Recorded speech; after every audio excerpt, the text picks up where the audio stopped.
c'est que cet État, le Gabon, appartient à tout le monde. C'est la chose publique.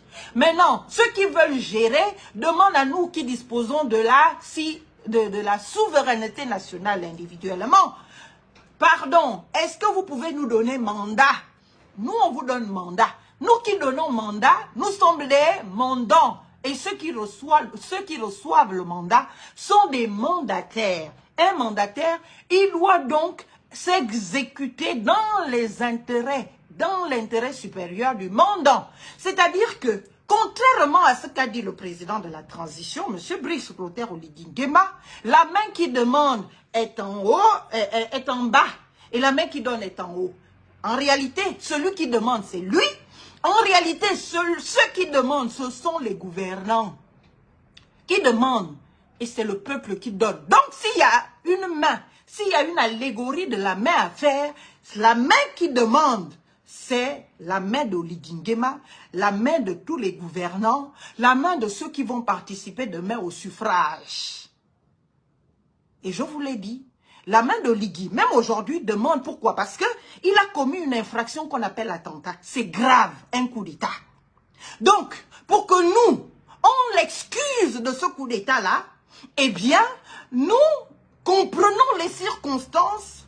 Et donc, c'est lui qui demande qu'on le protège. Parce que c'est notre adhésion au coup d'État qui fait qu'on excuse le fait qu'il ait commis une infraction la plus grave dans le pays, là. Passible de perpétuité, condamnation à vie.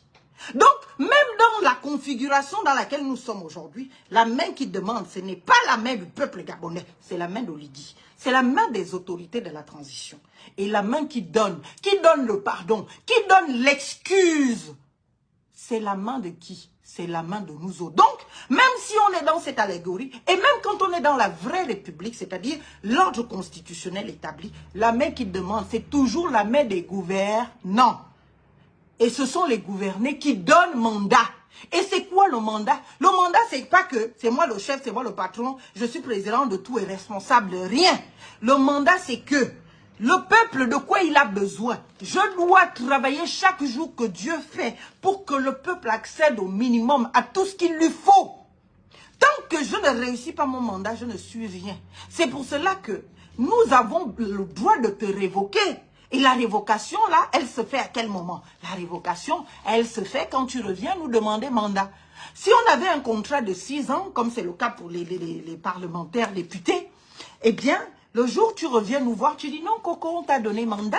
Un mandat de 6 ans, tu ne l'as pas respecté du tout. Parce que pendant ce mandat, au lieu d'aller contrôler l'action du gouvernement, bien évidemment, à l'Assemblée, tu es devenu un béni oui-oui. Pendant ce mandat, vous avez voté une loi de finances pour la construction de la route Minzik-Oyem.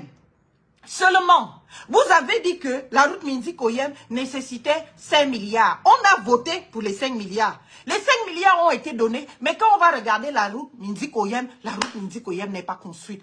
Moi, toi le député à qui on a donné mandat pour parler à notre nom, à notre place, quand tu vois le membre du gouvernement en question, tu lui dis, mais Coco, on t'a donné 5 milliards pour construire la route Minzik-Oyem. Elle est où la route? Pourquoi on ne voit pas la route? L'argent là est parti où? Il faut donc que on ouvre une enquête parlementaire. L'enquête parlementaire va révéler certainement qu'il y a eu des tripatouillements d'argent.